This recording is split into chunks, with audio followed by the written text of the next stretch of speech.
Hey everyone, welcome to this explainer. Today we're digging into what is, no joke, the most massive structural shift to financial reporting we've seen in 3 decades.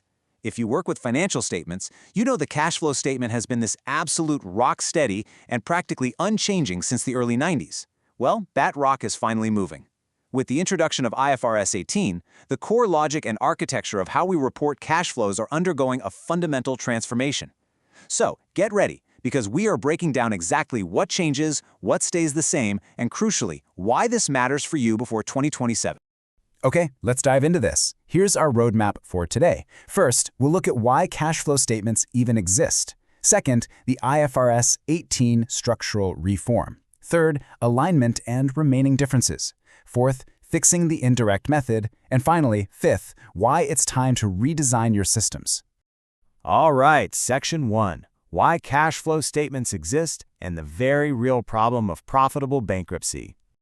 To really appreciate this reform, we have to step back and ground the numbers in a high-stakes historical reality. The cash flow statement wasn't just dreamt up in some accounting committee, it was born out of pure necessity. Let's talk about profitable bankruptcy. Picture this, it's 1863. The managers of the Dallas Iron Company are looking at their books and they're facing this total panic-inducing paradox. On paper, they're reporting a really healthy accounting profit, but in reality, they literally have zero money in the bank to buy a new blast furnace that they desperately need. How does that even happen? Well, all their cash was trapped in a massive stockpile of excess inventory. Profit alone just couldn't show the real breathing condition of the business. That realization that you absolutely have to show where the cash actually is, that's what gave birth to the earliest ancestor of today's cash flow statement. Now, if we trace this evolution chronologically, look at the crisis period right around the early 1980s. This is when things hit an absolute breaking point. Corporate debt was skyrocketing, and you had these massive, high-profile bankruptcies wiping out companies that, get this, were reporting perfectly healthy accrual-based profits right up to the end. The disconnect between net income and actual cash was just a downright disaster for investors and lenders. It got so bad that people just bypassed the official statements entirely and started using EBITDA as a proxy for operating cash flow.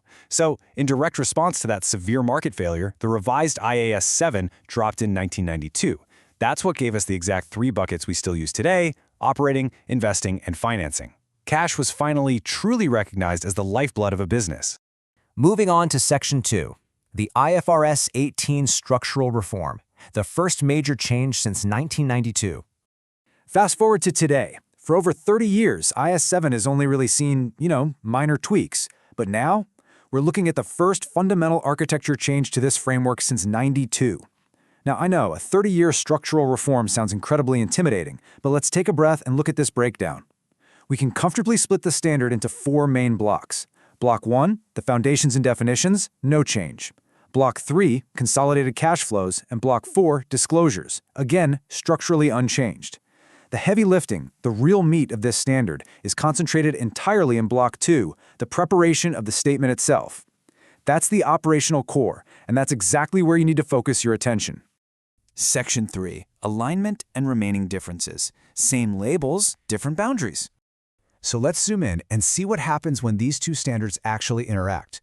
IFRS 18 brings in a totally new income statement structure that uses the exact same 3 labels we know: operating, investing, and financing.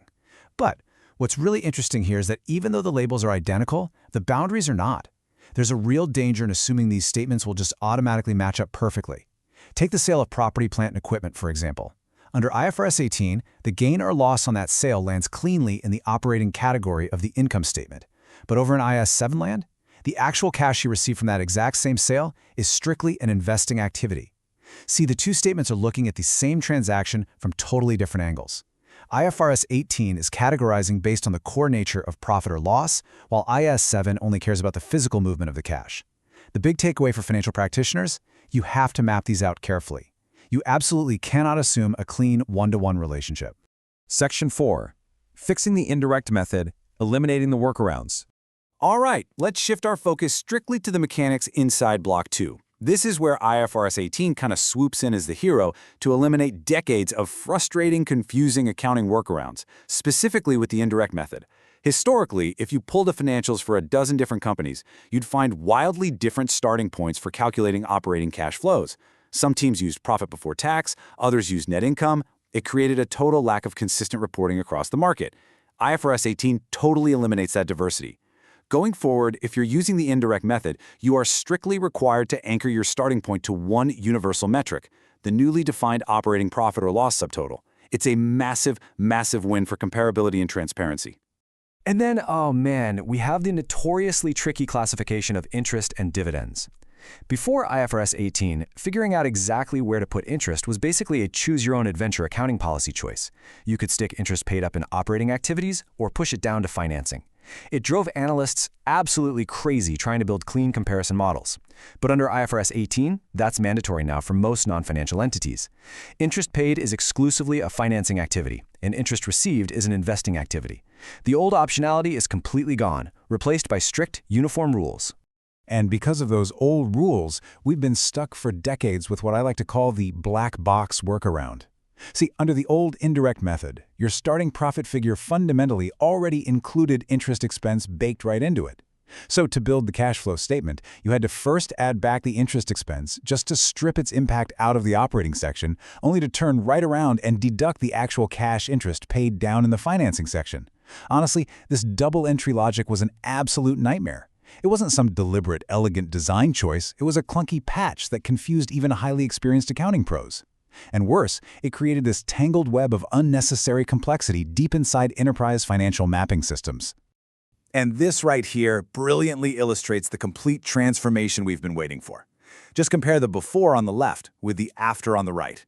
By firmly anchoring that starting point to the new operating profit, which by definition already cleanly excludes interest, the need for that clunky, confusing add-back just vanishes completely. The interest paid just moves cleanly down to financing activities and appears exactly once on the statement. The total change in cash at the very bottom is exactly the same, but the internal structure, it's finally logical, it's transparent, and it's incredibly easy to trace. For any financial practitioners out there who've spent, countless hours reconciling these line items at month end, this structural elegance is going to bring a massive sigh of relief.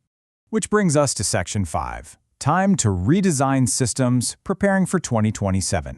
This brings us to our final and probably most urgent point. Because the foundational logic of the statement is fundamentally changing, the underlying enterprise systems that automatically generate these statements, well, they have to change too. Right now, a lot of financial preparers are relying on this incredibly tangled web of mapping rules, custom manual adjustments, and reconciliation patches just to force their ERP systems to handle the old IS7 workarounds. The strongest advice we're hearing from experts is really clear. Do not simply add another patch to your current configuration. Please don't do it. This reform is literally your golden opportunity to finally strip out those old black box mechanics. You really need to go back to the core logic of IFRS 18 and redesign your system settings in a simpler, much more coherent way right from the ground up. So, I'm going to leave you with this provocative question to really chew on. Is your financial system truly ready? I mean, sure, the standard doesn't technically become mandatory until January 1st, 2027, but the demanding work to untangle decades of complex, custom configurations and legacy patches, that starts right now. Waiting until the 11th hour is basically guaranteeing a painful transition. Take this opportunity, embrace the new, clean logic, simplify your back-end processes, and make your cash flow statements the transparent, insightful tools they were always meant to be. Thanks for joining me on this explainer, and hey, I highly encourage you to go open up your own company's configurations today and take a look.